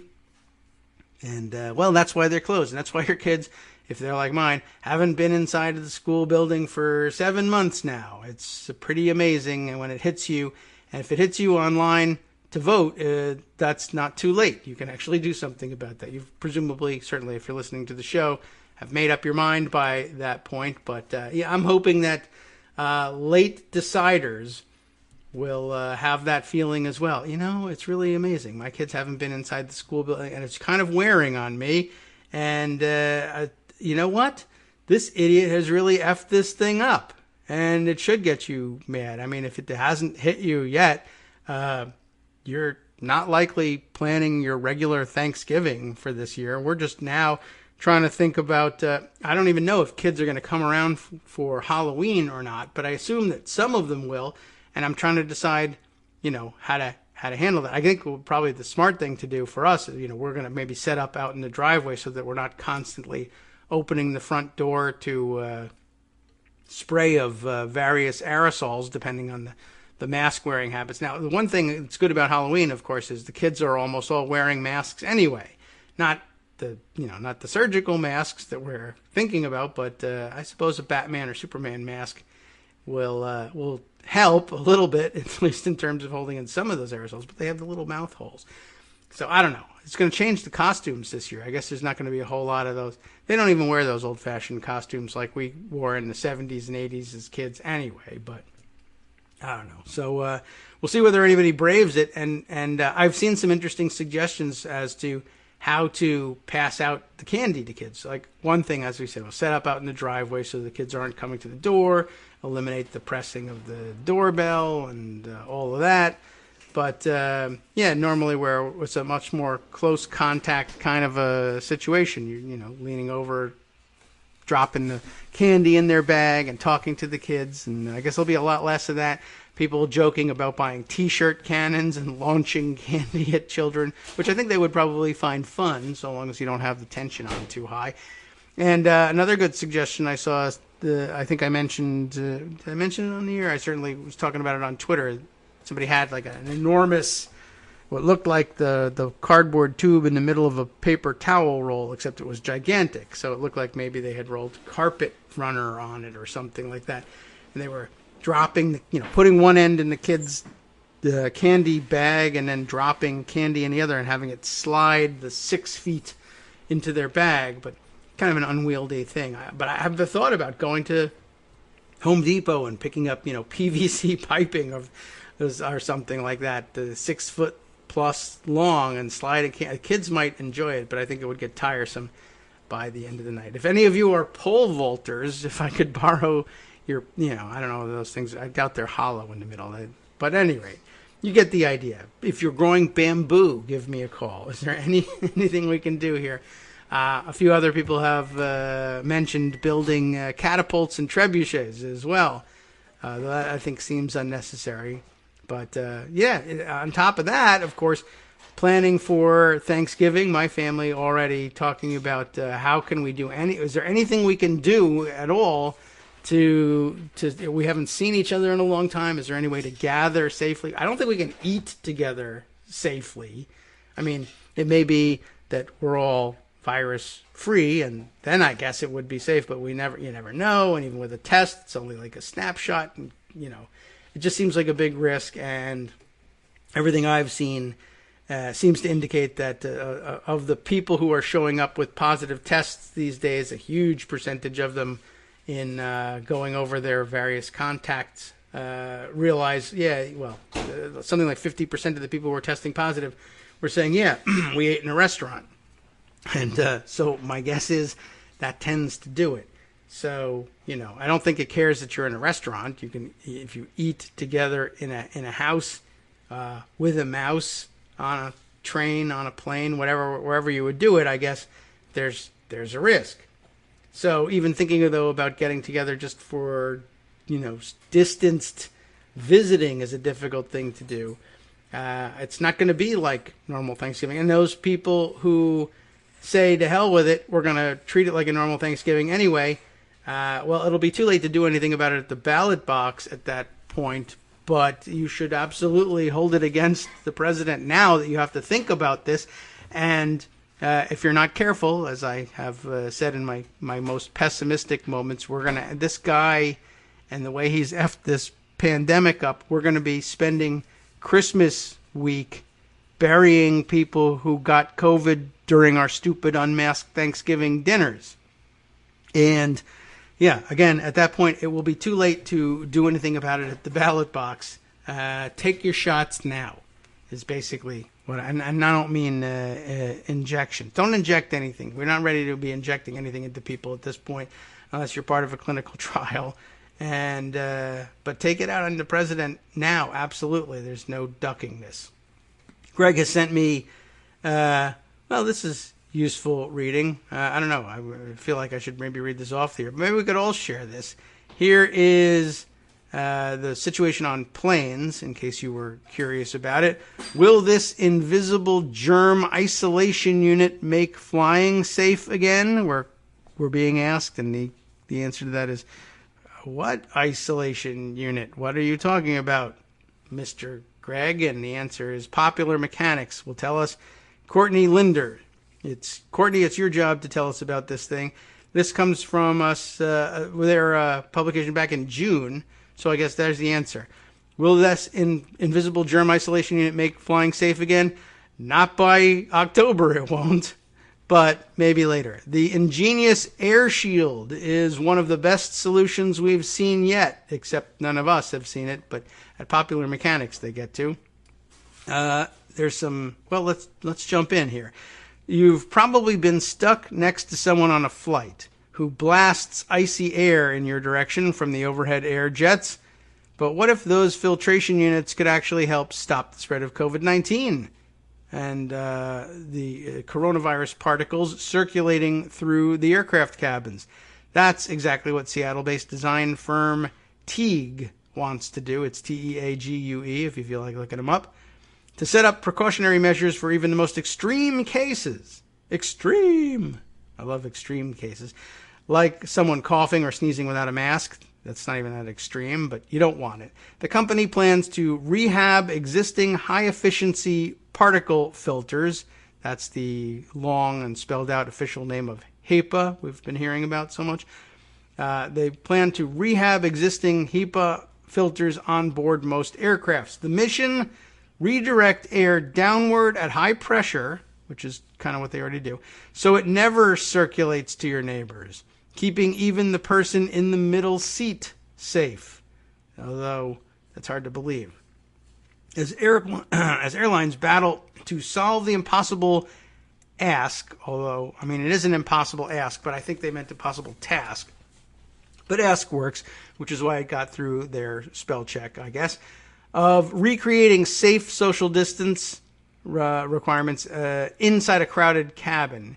It could be that the industry is looking to develop a solution to the wrong problem. Teague writes in a blog post, rather than distance, it's airflow that plays the most significant role in the spread of COVID-19, in an airplane anyway, and I think in a lot of places. I get the point of that.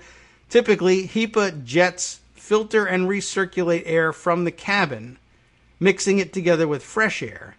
You can see them along the ceilings and walls of the aircraft. These systems can completely switch out the air in the fuselage 15 to 30 times per hour, or once every 2 to 4 minutes. So that's good. The International Air Transport Association says in a briefing paper that the filters are effective at capturing greater than 99% of the airborne microbes in the filtered air. But Teague's proposed design takes things a step further. And it's always great. If you're going to take a step, take that step further, because taking a step closer to a problem is always a bad idea.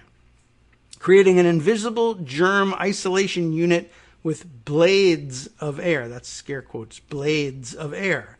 The company is calling it Air Shield, and it functions similarly to those warm or cool air curtains you may have noticed while walking into airports or retail stores, or for that matter, those air blade hand dryers that Dyson makes. I guess, well, certainly the same principle that in terms of forcing the air, but for different reasons. I gotcha, though. The warm or cool air curtains that you may have seen walking into airports or retail stores, while those are typically meant to keep cool or warm air inside. It's like it's as if you were a McDLT patty, for instance. They're keeping the warm side warm and the hot side hot and the cool side cool. Didn't work all that well, but McDonald's could break into that market maybe. Anyway, well, that's what the purpose is, to control the temperature in a space or keep bugs and smoke out. The air shield concept creates a barrier around each set to disrupt the normal flow of air.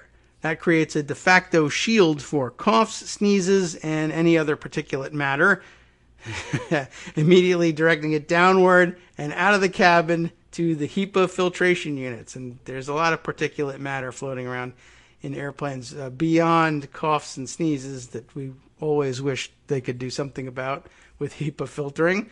Enter those overhead jets, which also go by the awkward name personal air gaspers. That is an awkward name, and they really need to change it. That's what Trump looked like coming off of the helicopter. If he gets near you, you're gasping my personal air, dude. Get away.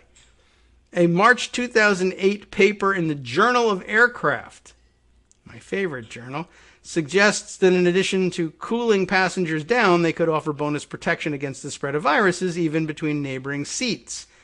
To take advantage of that concept, Teague had to play around with the shape and position of the air jets, eventually engineering a grill of 3D printed nozzles that technicians can simply retrofit over the existing air gaspers.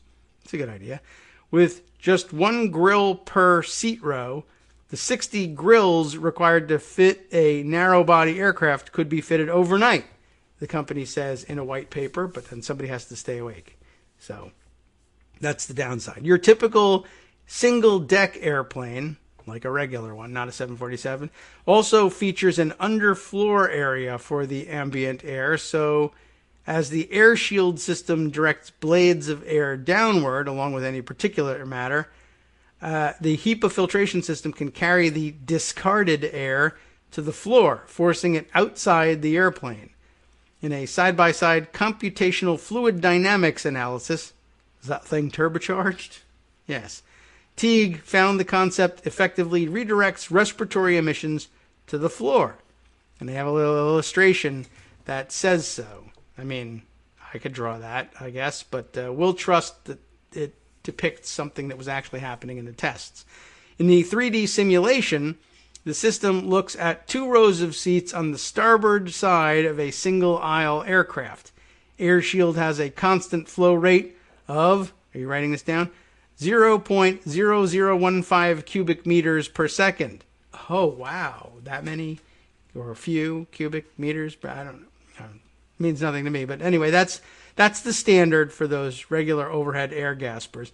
So AirShield has a constant flow of that same rate, but at a velocity of 1.5 meters per second. A single breath from a passenger's mouth is represented by a velocity of 15 meters per second. Under these conditions, a single breath was effectively cast downward. How is that possible? What? A breath goes at 15 meters per second. The downward velocity of the airflow is 1.5 meters per second. You'd think you'd need something stronger than that, but I guess not. Of course, this is the company's own data, so take it with a grain of salt. However, compared to some other concepts we've covered, AirShield looks like it really could be a breath of fresh air. It certainly sounds like it's retrofittable and relatively affordable, but of course we'll have to bail out the airlines in order to pay for them to be able to do this, and that's up to Congress, and in particular, I guess at the moment, up to Mitch McConnell, and he seems uninterested in helping anyone do anything. But there you have it. So that's an interesting twist I didn't think we would go into on today's show. There's another article he sent us.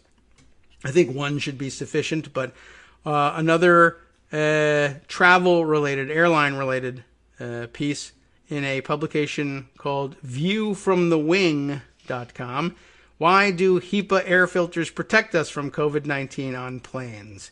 And the answer is because that's where we put them. Where else would they protect you? If we put them on planes, they're not going to protect you in pool halls.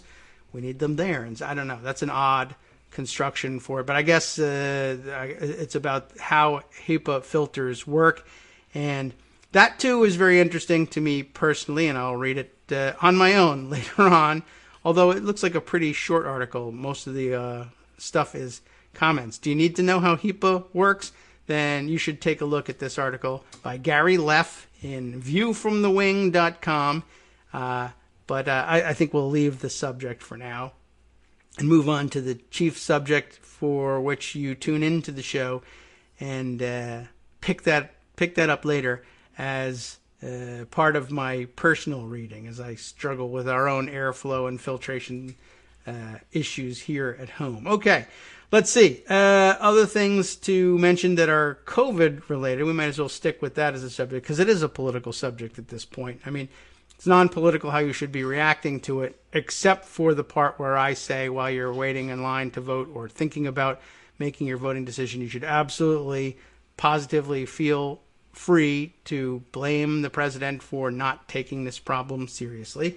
Part of the news overnight, we are authorized to say this because Trump himself said it, and I saw it reported or tweeted out last night from the NPR Politics feed.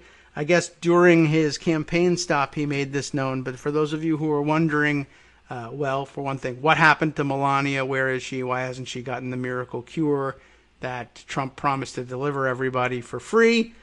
But you might also have been wondering, what about Barron? She spends an awful lot of her time with Barron. Is he okay? The answer is mixed. He's reported to be okay, but he's also reported to be COVID positive. So does he remain okay? Can he just stay asymptomatic? That's what Trump says is the case. I don't really believe much that Trump says. It's not the case that I think he has no incentive to lie about how Barron is doing, but it wouldn't be out of keeping with what we've heard about the way COVID-19 tends to affect younger kids in most of the country anyway. for him to just be asymptomatic and kind of stay that way. But in case you were wondering, yes, Trump absolutely brought it home. Yes, Trump absolutely gave it to Melania. Yes, Melania absolutely gave it to Barron, just as everyone feared.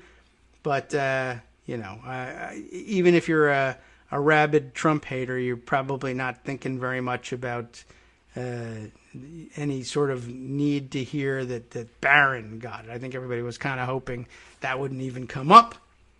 But it did, and he got it. And how is he going to keep you safe if he can't keep his own family safe, et cetera, et cetera? That should be on your mind. A couple more stupid super spreader events that we could talk about, not involving the President of the United States. New York Times reporting on one of our everyday American super spreader events, except you probably weren't doing anything quite like this. A Sweet 16 party on Long Island in New York apparently leaves 37 people infected and 270 in quarantine, keeping in mind that there are 80 people who attended the event. 37 of them are infected, but the circle goes much further out than the 80. The thing is, you carry it home, and people have to quarantine, and those you work with, and those you encounter casually for long enough to panic them have to quarantine as well.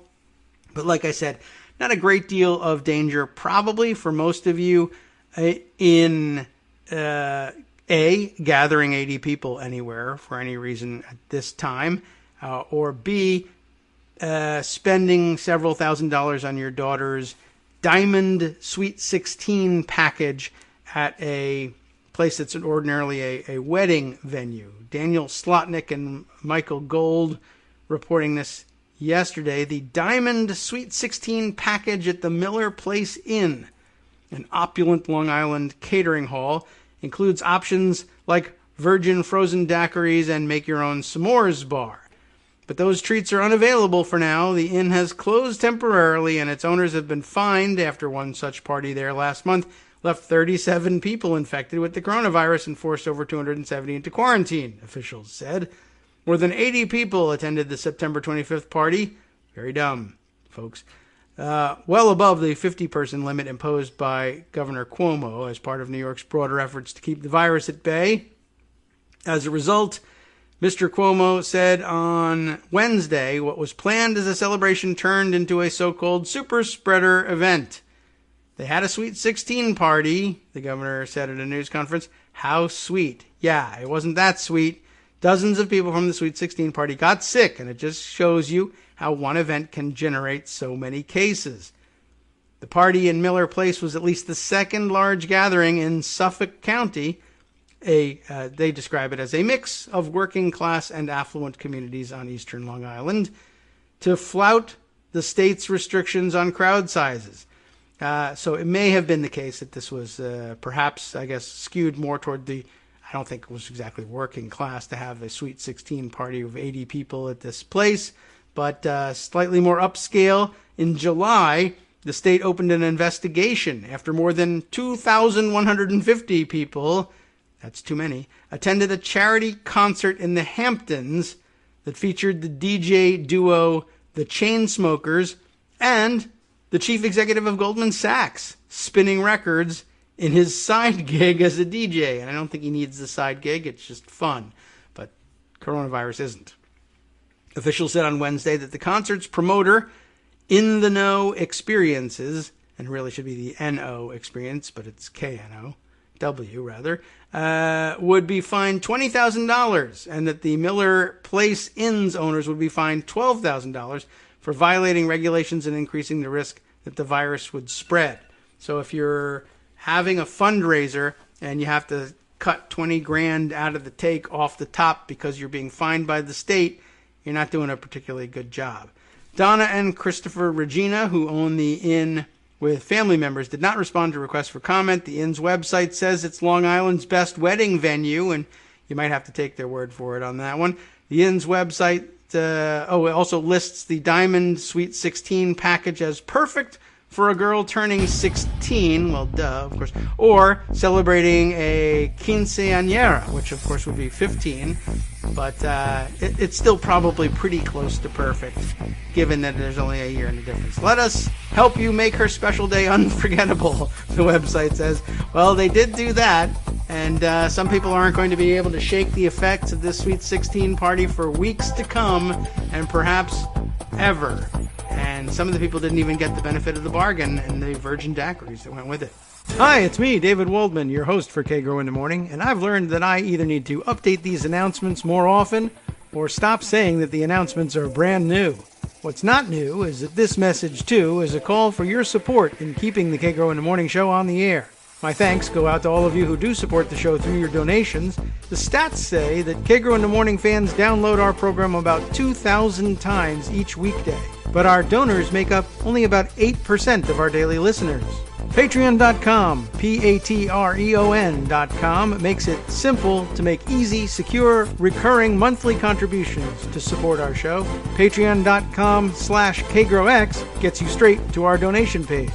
If we're helping keep you sane during the Trump era, consider what that's worth. $1 a day? 50 cents? One thin dime?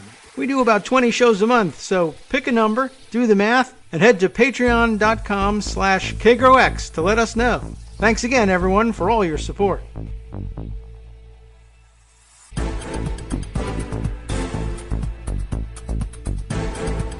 Welcome back now to the Kagro in the Morning show here on Netroots Radio.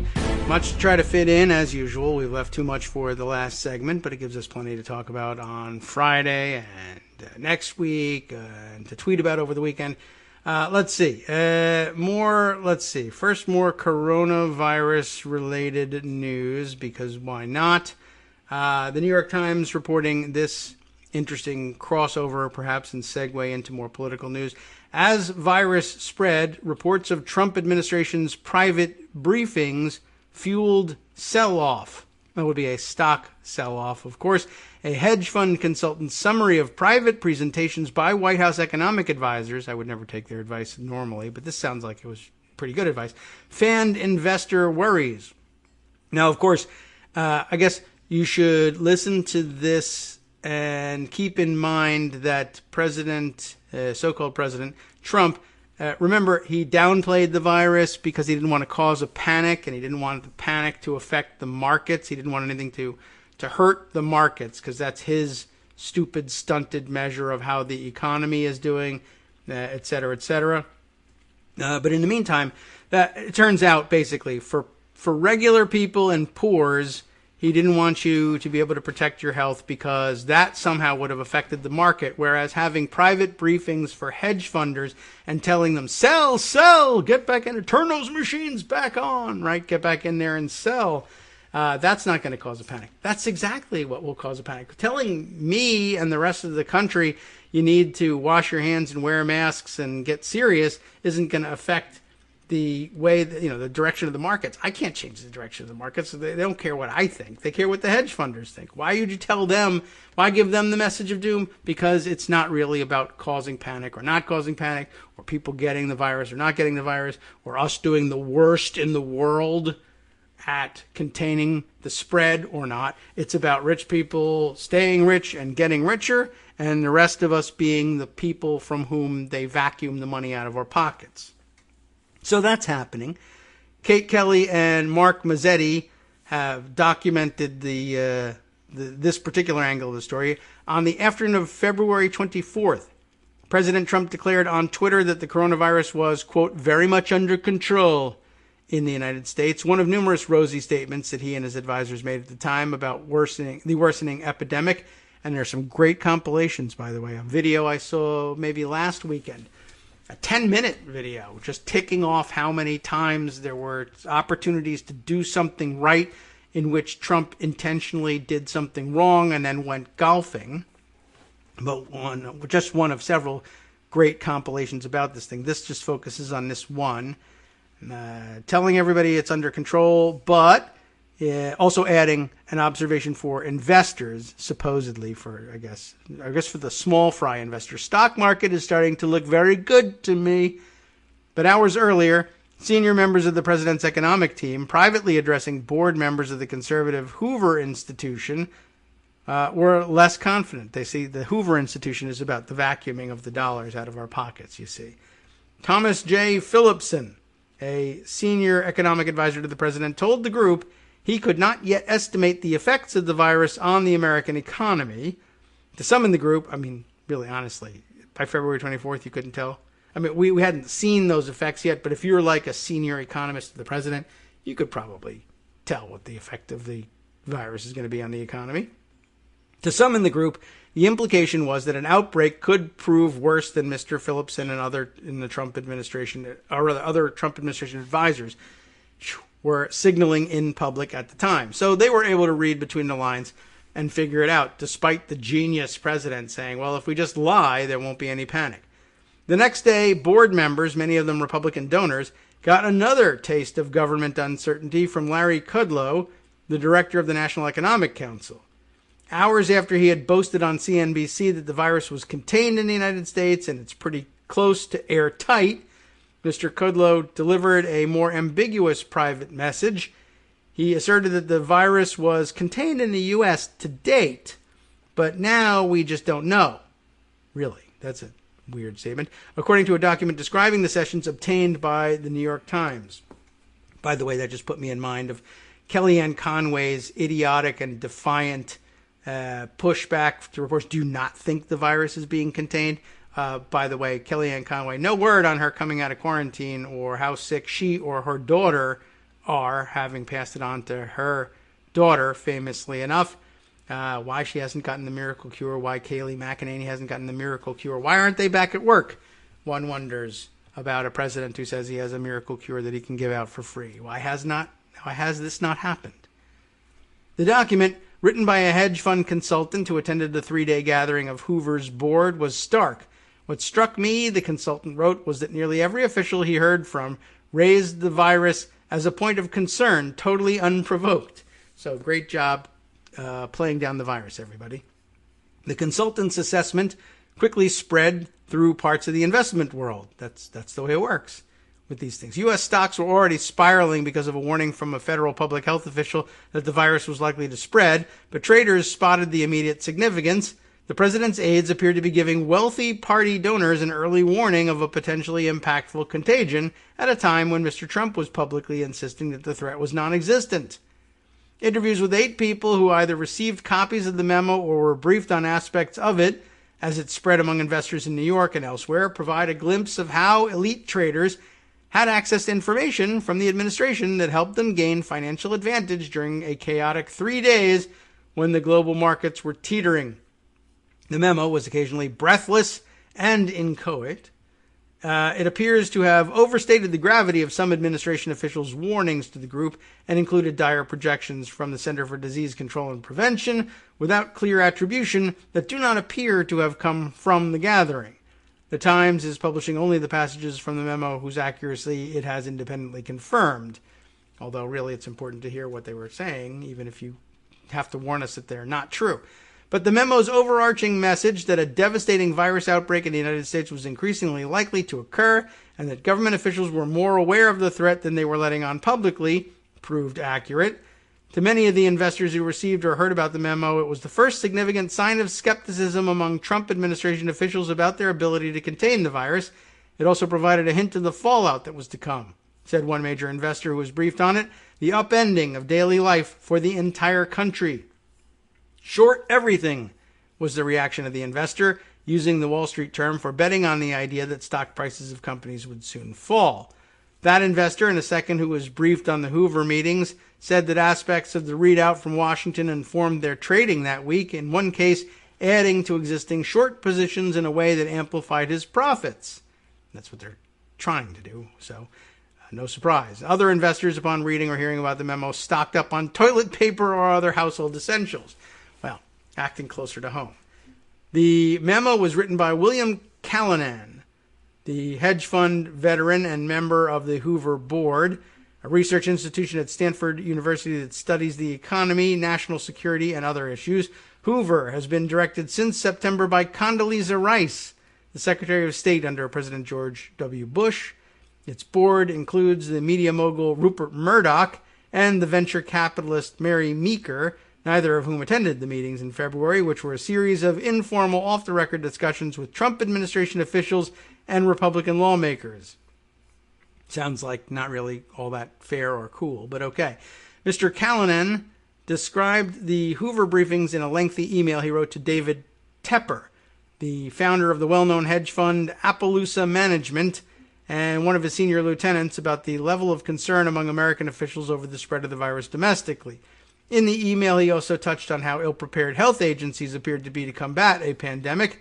Inside Appaloosa, the email circulated among employees, who in turn briefed at least 2 outside investors on the more worrisome parts of Mr. Callanan's email, according to people who received those briefings. Those investors, in turn, passed the information to their own contacts, just like the virus, right? Ultimately, delivering aspects of the readout to at least 7 investors and at least 4 money management firms around the country within 24 hours. By late afternoon on February 26th, the day the email bounced from Appaloosa to other trading firms, U.S. stock markets had fallen close to 300 points from their high the previous week. Mr. Tepper, who's also the owner of the NFL team, the Carolina Panthers, was one of the first prominent money managers to signal concern over COVID-19 in the U.S. During an interview at Super Bowl event in Miami on February 1st, Tepper described the virus as a possible game changer, not just a football game, saying that investors needed to be cautious until more was known about its reach. Many investors regarded his remarks, broadcast on CNBC on February 3rd, as bearish, reason to either sell investment positions or short the overall market. 3 weeks later, Callanan's readout seemed to validate Tepper's warning. "I just left D.C. and wanted to reply to your question ASAP," Mr. Callanan wrote to Mr. Tepper and one of his senior lieutenants in an email on February 25th. "If you can keep the comments below confidential, I would be grateful." From there, Callanan reported that numerous Trump administration officials, Kudlow, Secretary of State Pompeo, and economists at the Council of Economic Advisors, who had given the presentation at the White House on February 24th, expressed a greater degree of alarm about the coronavirus than the administration was saying publicly. He also said he had a meeting with a Democratic senator, although it's unclear which lawmaker he met. At about the same time, Callanan informed at least one of his clients, a wealthy private investor, of the more notable aspects of the Hoover briefing, including that Kudlow had signaled more fear over the effect of the virus in the U.S. to the Hoover Group than he had earlier on CNBC. In a statement, Callanan said his email to Tepper contained personal and professional views based on extensive research and publicly available information. He went to a meeting. Anyway, showing his concern on the global pandemic that was emerging. So, extensive research and publicly available information. That's meant to say that this wasn't like super insider stuff or anything that he just, no sort of tip from the administration. Extensive research. I looked around. I went to some meetings where people discussed their concerns. And to some extent that's true, but the meeting is with White House officials who are telling the rest of the public a different story. That's something to be concerned about. And publicly available information. Not that I read it, but it was publicly available that there was a virus circulating, and in February most people weren't talking about it. And neither was he. But now, in hindsight, he can say that there was some publicly available information about it. So get off my back. The email was shared with others without his knowledge or consent, he said, adding that a copy of it provided to him by the Times to answer questions about it was materially different from its original form. He declined to explain how, which might mean that it wasn't. But whatever. Could be the telephone game, too. He noted that the email was a combination of his observations from a visit to Washington and his own analysis, and that the CDC outbreak projections were drawn from estimates already circulating in the public domain. The request for confidentiality, he added, was necessary because the email's recipients were not bound to client restrictions intended to protect his intellectual property. It's amazing how they are able to monetize stuff like that. I mean, that's what their system is built for. But basically, if you read enough newspaper articles but work for the right place, you can get... essentially what I'm saying is you can become a millionaire, near billionaire, giving this advice to the right people, as opposed to making a podcast about it and not being a billionaire. It's a nice system that they've built for themselves. And if I could build one for myself here, I would. Make no mistake about it. If there was $1 billion to be gathered up, I guess I'd gather some of that up. I'd probably give a lot more of it away than most people, but, hey, I wouldn't mind being rich enough to have no problems. Maybe I could make some of your problems go away. Anyway, Mr. Tepper initially denied receiving Mr. Callinan's message, then acknowledged in a later interview that he most likely received the email, but that it wasn't memorable. I just based my entire investment strategy on it, and my life is investment strategizing. But I forgot all about it. Anyway, we were in the information flow on COVID at that point, Mr. Tepper said of late February, because we were so public about this warning, people were calling us at this time. He said that Appaloosa already had its bearish position in place on February 23rd when the Hoover gathering began. By then, some top Trump administration officials were already predicting an impending disaster. On February 23rd, Peter Navarro, one of the president's economic advisors, distributed a memorandum predicting that the virus could affect as many as 100 million Americans and kill up to 2 million of them. He warned that the country was unprepared for a pandemic, arguing that an emergency funding request to Congress for personal protective equipment and other measures to mitigate the spread were needed. In a book published last month, Bob Woodward, of course, revealed that Trump told him on February 7th that the novel coronavirus goes through the air and is more deadly than even your strenuous flus, which is the wrong word, and we should keep mentioning that.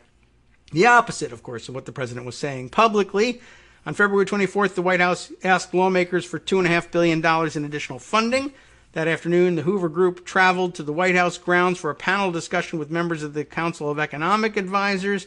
That talk struck some audience members as worrying for the economy, according to Callinan's memo and interviews with 3 people who were there. Of particular note, one of the people said, was the reluctance of Mr. Phillipson, the council's acting chair, to estimate the potential effect of the virus on the American economic growth for the year, given that the situation was still unfolding. Phillipson confirmed that he had conveyed a message to that effect, though he couldn't recall specifics. That morning, he had told the National Association for Business Economics in a public gathering that the Trump administration was taking a wait-and-see approach, we'll see what happens, to the virus, and noted that the manufacturing shutdowns in China were likely to affect the American economy. Duh. He said that the potential and economic effects, however, had been exaggerated. Midday, February 25th, top official for the CDC gave the first public glimpse of internal documents and internal assessments, about the potential spread of the virus, and it was bracing. It's not so much a question of if this will happen anymore, but rather more a question of exactly when this will happen. Remember her? Dr. Nancy Messonnier. Messonnier? How did she pronounce it? Greg knows. Told reporters. Shortly after she was gone, of course, but shortly after, the story tells us, Kudlow made his airtight comments on CNBC, adding that the virus would not be an economic tragedy. 2 hours after that, however, his Hoover presentation struck Callanan as backpedaling. Kudlow revised his statement about the virus being contained. Callanan wrote to Tepper, saying, we just don't know whether it was at the time, even as Kudlow continued to downplay its consequences to the private audience. Kudlow did add that he has recommended to the president a period of tariff tranquility, as markets don't need any more uncertainty right now. Kudlow confirmed making both assertions at the Hoover meeting, adding that in his mind they were essentially the same as his remarks on CNBC. There was never any intent on my part to misinform, he said, noting that the number of diagnosed COVID-19 cases in the U.S. at the time was no more than 20, and that he had expected travel restrictions to limit further spread. Interesting comment, though, by the way, about tariff tranquility. Why would we need that when China was paying us billions of dollars? It would be a perfect time to hike those tariffs so that the Chinese, who brought us this virus and will be punished severely, would be paying us billions of dollars that we could have used to deal with the virus, but I guess not. All right. Let's see. Just a little bit more. I feel like maybe the bits and pieces are dispersed throughout this article here. Kudlow confirmed making both assertions at the Hoover meeting, saying that he essentially said that they were the same thing, right? The national case count at the time was 17, In addition, more than 36 American cruise ship passengers had confirmed infections. The Hoover Institution has close relations with the Trump administration, and the White House has pulled from its ranks to fill top positions. Joshua D. Rauh, R-A-U-H, one of the White House economists addressing the Hoover crowd on February 24th, has returned now to the institution where he worked previously. Kevin Hassett, who moderated the panel and has served as the chairman of the White House Council of Economic Advisors, is now a Hoover Institution fellow. Dr. Scott Atlas, remember him? A Hoover fellow and Stanford professor known for his unorthodox positions on encouraging herd immunity, was named to Mr. Trump's coronavirus task force in August. Callanan spoke to Dr. Atlas one-on-one at the Hoover gathering in February, said a person who attended the meeting. According to Callanan's message to Appaloosa, a Hoover healthcare fellow and former official of Stanford's medical school informed him that San Francisco's decision to declare a state of emergency when thousands of people were self-quarantining in the Bay Area was a sign that the government there foresaw a serious crisis. The person at the meeting identified Dr. Atlas as Mr. Callanan's source. Dr. Atlas did not respond to requests for comment. The government is investigating financial transactions made in early February before the market spiraled by Senator Richard Burr, Republican of North Carolina, who was forced to step aside as chair of the Senate Intelligence Committee in May over the inquiry. And don't forget, of course, they don't mention, for whatever reason, Kelly Loeffler in all this, who faces her own re-election test in the special election down in Georgia right now. Burr sold stock after he received government briefings about the looming health and economic crisis from the pandemic. The senator has denied wrongdoing, but legal experts say the briefings by administration officials are a very different situation, and it's not apparent that any of the communications about the Hoover briefings violated securities laws. The Justice Department and the SEC would have several hurdles to clear before establishing that Appaloosa or other funds that received insights from Callanan, either directly or through intermediaries, acted improperly. I don't think that's the accusation. But just to clear things up, that's the end of the article. And I think they presented it fairly straightforwardly there. And that reminded me that there was yet another coronavirus issue to read over, although we are getting short on time, but you've likely heard about this one. I'll just quickly move through this Washington Post piece. I guess Dr. Atlas's mention reminded me. Headline here, proposal to hasten herd immunity to the coronavirus grabs White House attention, but appalls top scientists and pretty much everybody else as well, because we know what it means. This is Joel Achenbach writing here. Maverick scientists, and we should probably find a better name for them, who call for allowing the coronavirus to spread freely at, quote, natural rates among healthy young people while keeping most aspects of the economy up and running, have found an audience inside the White House and at least one state capitol, which is why you need to replace the audience in the White House, you see. The scientists met last week with Health and Human Services Secretary Alex Azar and Scott Atlas, the neuroradiologist who has somehow emerged as an influential advisor to President Trump on the pandemic. I added the somehow. They really should have had it in the Post story. When asked for comment, HHS referred to a reporter to Azar's subsequent Twitter statement, which is probably a bad idea, about the meeting. We heard strong reinforcement of the Trump administration's strategy of aggressively protecting the vulnerable while opening schools and the workplace. That's just too ambiguous a statement to mean anything. A senior administration official told reporters on a background briefing call Monday that the proposed strategy, which has been denounced by other infectious disease experts and called fringe and dangerous, great for the president to be considering fringe and dangerous ideas, called that by the National Institutes of Health Director Francis Collins, supports what has been Trump's policy for months. We're not endorsing a plan. The plan is endorsing what the president's policy has been for months. The president's policy, protect the vulnerable by not protecting them, prevent hospital overcrowding by not preventing it, and open schools and businesses, which is a terrible idea. And he's been very clear on that. The official said, everybody knows that 200,000 people died. Shut up already. That's extremely serious and tragic. But on the other hand, I don't think society has to be paralyzed, and we know the harms of confining people to their homes, the official added. We really don't. Trump has long chafed at the economic damage from shutdowns imposed to control the pandemic and has repeatedly pushed states to reopen, at one point threatening to withhold federal funding from states that didn't open schools. Has he ever followed through on that? I don't think so. It was scary, but we probably should have taken it with a bigger grain of salt. After he contracted the virus and developed symptoms of COVID-19, serious enough to require hospitalization, Trump still urged the public, don't be afraid of COVID.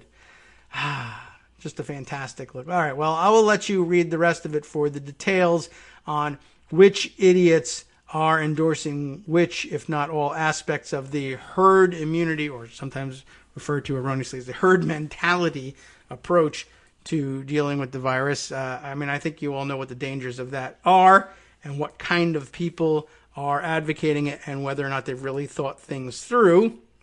It's questionable. They may have come to the conclusion that millions of us should die and it would be a great thing. I don't know. All right.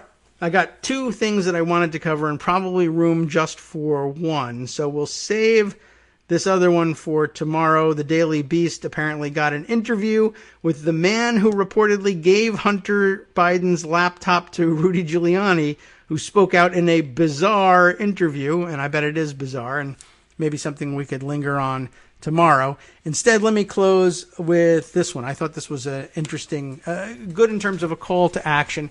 Given that we're wrapping up the Amy Coney Barrett hearings, and I guess there were supposed to be 4 days of them, and I don't know whether this is day 3 or day 4, but afterwards, I think the outcome on the committee certainly is pretty much preordained.